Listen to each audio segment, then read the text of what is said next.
So now in this we have to study the behavior of capacitor when an AC of frequency omega is applied across it. यानी आपने एक capacitor लिया, अभी तक हमने capacitor को बच्चे डीसी में स्टडी किया था और हमने उसको स्टैटिक्स में ही रखा था। हमें पता है कि कैपेसिटर के क्रॉस डीसी नहीं जाती, जहां भी जिस भी ब्रांच में रेजिस्टर की हमारी कैपेसिटर आ जाती थी करंट इलेक्ट्रिसिटी में भी, वहां हम करंट नहीं भेजते, कैपेसिटर के क्रॉस सिर्फ कैपेसिटर चार्जिंग में आ जाता है but current does not pass, तो डीसी तो पास नहीं होती। But what about AC? So हमने जो एसी अप्लाई की वो है V not sine omega T. Voltage हमेशा हमारे हाथ में है, हम अप्लाई वोल्टेज करेंगे। कैपेसिटर उसके लिए कैसे बिहेव करेगा? तो कैपेसिटर की हमें जो बेसिक इक्वेशन पता है वो हमें क्या पता है, Q is equal to C V. This means that Q is equal to C into V not sine omega T. Fine. So now current निकालने के लिए what I have to do, I have to differentiate it.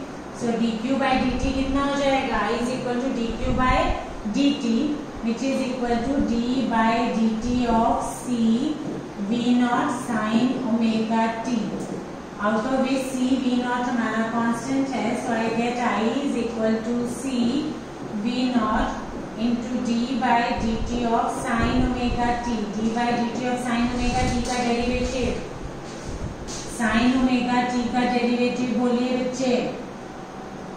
इतनी देर लगाओगे तुम non made वाले बच्चे, मुझे ये बताओ जरा। लो साइन ओमेगा टी के डेरिवेटिव में इतनी देर लगनी नहीं चाहिए बच्चा। ओमेगा कॉस ओमेगा टी तो डिफरेंशिएशन है, ओमेगा कॉस ओमेगा टी, ठीक है। Now I is equal to V not upon 1 upon C omega into cos omega T. Fine. ये मैंने कुछ चेंज किया, मैंने जो सी ओमेगा था न्यूमरेटर में उसे मैंने डिनोमिनेटर का डिनोमिनेटर बना दिया। Can I write it like this, 1 upon C omega को, सी ओमेगा मेरा न्यूमरेटर में था तो डिनोमिनेटर का डिनोमिनेटर कर दिया, 1 अपॉन सी ओमेगा कर दिया। क्यों किया ये भी आपको पता चलेगा।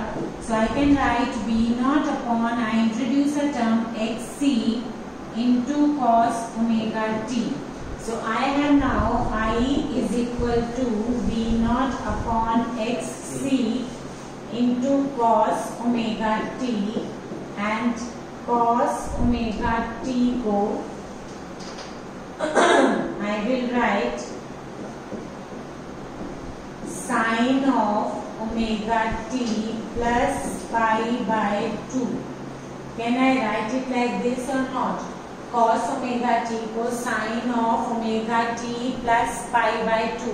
मैंने नीचे भी आपको बताया कि cos sin से लीड करता है by a phase of pi by 2।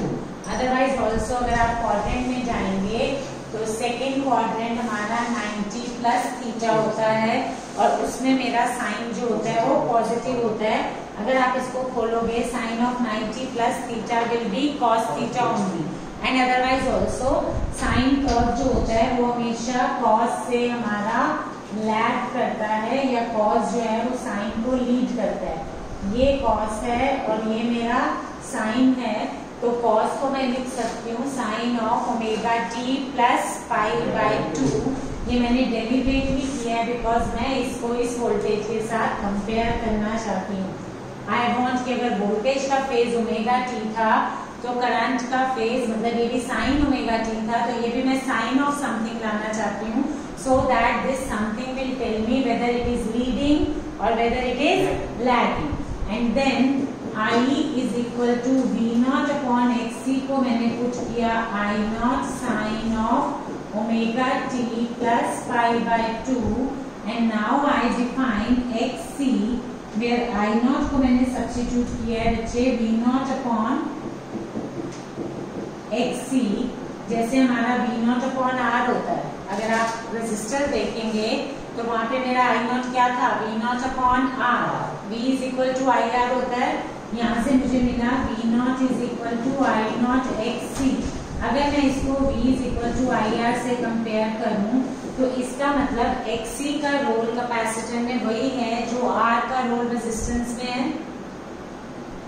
XC का रोल कैपेसिटेंस में मेरी इक्वेशन आई है I is equal to I not sine of omega T plus pi by 2, जबकि मैंने वोल्टेज अप्लाई की थी V not sine of omega T and I not मेरे पास आया है बच्चे V not upon something, that something is XC.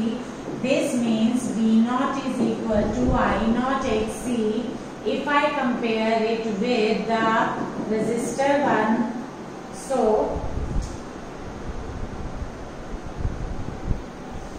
in that case the role of XC is the same as that of resistance. आप ध्यान से देखेंगे role of XC जो है वो हमारा वही है जो रेजिस्टेंस का है. तो रेजिस्टेंस क्या होती है बच्चे हमारी? Obstruction to, what is R? R is obstruction to flow of current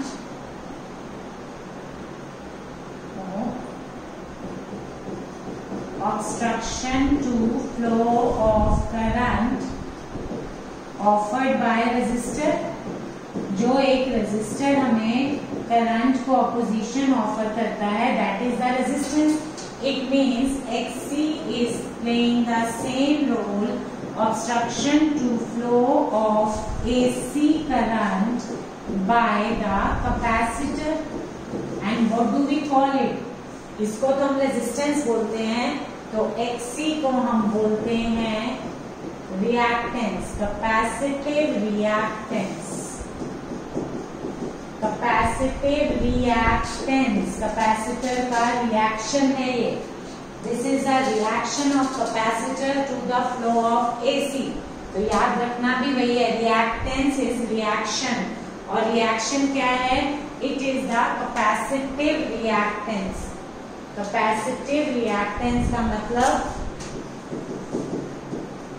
capacitive reactance means it is obstruction to the flow of AC by the capacitor. capacitor ने एक AC को कितनी obstruction the, that is known as capacitive reactance. So capacitive reactance is obstruction offered by the AC capacitor to the flow of AC. Xc is equal to 1 upon C omega. A very important graph, a very important question. 1 mark का हमारा आ जाइए. Draw the graph showing the variation of capacitive reactance versus frequency. अब आपका draw नहीं आएगा तो MCQ में आ जाएगा. So Xc is 1 upon C omega. तो it is inversely proportional to omega. तो ग्राफ क्या आएगा? हाइपरबोला. ठीक है, इसके बेस्ड हमारे बहुत सारे कंसेप्चुअल क्वेश्चंस बनते हैं. अब देखिए यहाँ तक क्लियर है आपको? Xc is 1 upon C omega. Xc को भी हम दोबारा स्टडी करेंगे. इस Xc पे मेरे कई सारे क्वेश्चंस बनते हैं, बट अब हम आ जाए हमारे दो कंक्लूजन हो गए इन इक्वेशन से. सबसे पहली बात, इस केस में current end voltage same phase में नहीं है. प्योरली कैपेसिटिव सर्किट में करंट लीड्स द वोल्टेज. ध्यान से देखिए, करंट क्या है? Omega T plus pi by 2. और वोल्टेज क्या थी? Omega T. वोल्टेज का फेज था ओमेगा टी और करंट का फेज है omega T plus pi by 2. So current leads the voltage by an angle of 90 degree, that is by pi by 2. Current leads the voltage by pi by 2. ठीक है, and I naught is equal to V naught upon XC. ये वैसे पहले लिख चुके हैं. XC is 1 upon C omega. Since this is obstruction, इसकी unit ओम होती है. जो रेजिस्टेंस की यूनिट है वही रिएक्टेंस की यूनिट है. इट ओम. आप कैलकुलेट भी कर सकते हैं. Q इक्वल टू CV लगा के C की जगह Q बाई D करके ओमेगा की वैल्यू डालोगे तो डायमेंशनली ये वही आएगा जो हमारा रेजिस्टेंस होता है. That is voltage upon current. XC की यूनिट ओम है. 1 अपॉन C ओमेगा की कंबाइंड यूनिट जो है वो XC की है. C की नहीं, C की तो हमारी फैरेड है, ओमेगा फ्रीक्वेंसी है. ठीक ठीक है, अब इसके बेसिस पे हमारा इफेक्ट ऑफ फ्रीक्वेंसी करें, फेजर और वेवफॉर्म्स ड्रॉ करेंगे। आफ्टर दैट हमारे पास है कि जब फ्रीक्वेंसी चेंज होगी तो कैपेसिटिव रिएक्टेंस कैसे चेंज होगी, जब फ्रीक्वेंसी इंक्रीज होगी तो क्या होगा, डीसी के लिए ओमेगा क्या होता है, 0, omega for DC is 0, DC का ओमेगा क्या है 0, so xc will be equal to 1/0, which means xc tends to infinity। तो xc infinity का मतलब क्या हुआ, capacitor offer infinite resistance to DC, it means capacitor blocks DC, capacitor blocks DC. देखिए xc is 1/c omega, omega 0 होता है DC के लिए, तो xc क्या हो गया, infinity, infinity means capacitor offers infinite resistance to the DC, this means capacitor blocks DC. ये भी बहुत कॉमन 1 मार्क का क्वेश्चन है हमारा, capacitor blocks DC why, but अब आपका सब्जेक्टिव नहीं है तो आपके पास दूसरी फॉर्म में आ जाएगा। और हाई फ्रीक्वेंसी हो गया DC omega, omega very high, तो xc क्या होगा, very low, tends to 0। So high frequency AC के लिए,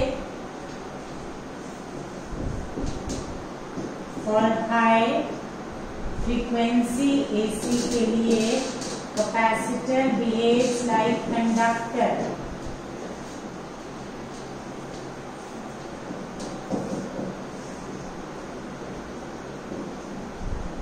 कंडक्टर का मतलब क्या हुआ, रेजिस्टेंस ऑफर ही नहीं कर रहा। एंड लो फ्रीक्वेंसी के लिए डीसी के लिए you can say capacitor behaves like open circuit. वो तो हमें पता ही है कि कैपेसिटर वाली ब्रांच में डीसी जाते ही नहीं है। Capacitor behaves like open circuit for DC और लो फ्रीक्वेंसी एसी,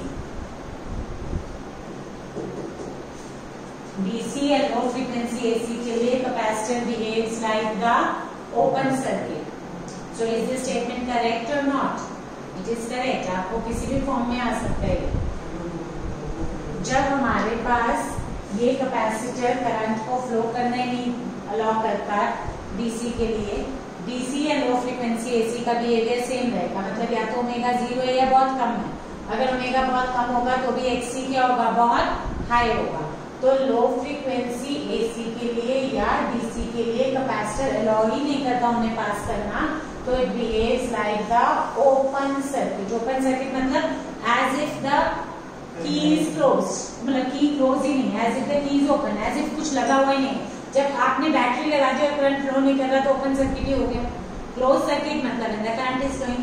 और हाई फ्रीक्वेंसी के लिए बिहेव्स लाइक कंडक्टर, क्योंकि it offers almost 0 resistance. So for ये हमारा एक कंसेप्चुअल क्वेश्चन आता होता है, justify the statement that capacitor behaves like conductor for high frequency AC. वैसे इसको हम इंडक्टर के साथ भी कंपेयर करते हैं। Inductor behaves like open circuit for high frequency AC. Capacitor और इंडक्टर का बिहेवियर उल्टा होता है। आगे तुम इंडक्टर पढ़ोगे तो ये क्वेश्चन मैं इस फॉर्म में भी देती हूँ कि ये justify capacitor behaves like conductor and inductor behaves like open circuit for high frequency AC. High frequency AC के लिए कैपेसिटर बिल्कुल अलाउ कर देगा, कोई रेजिस्टेंस नहीं देगा, 0 रेजिस्टेंस दे रहा है। और लो फ्रीक्वेंसी के लिए इनफाइनाइट रेजिस्टेंस। यहाँ तक क्लियर है। अब हम आते हैं वेव फॉर्म्स पे। अगर हम वेव फॉर्म बनाते हैं तो हमें पता है कि इस केस में वोल्टेज हमारे पास V is V0 sin omega t थी। और ये जब भी आप वेव फॉर्म्स ड्रॉ करते हो तो टाइम्स को हमें ध्यान रखना होता है।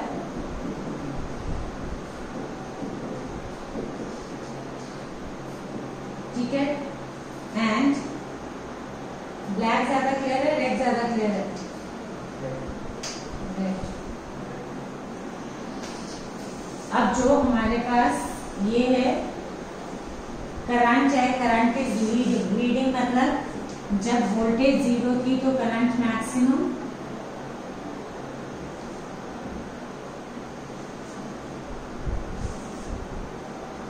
ठीक है।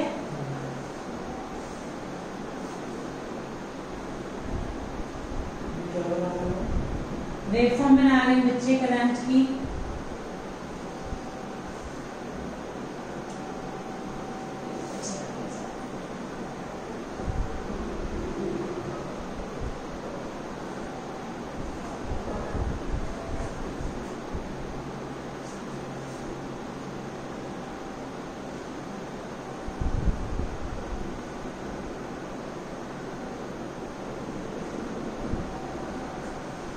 This is how we draw it. इसको ड्रॉ करने का हमें स्टार्टिंग पॉइंट चूज करना है।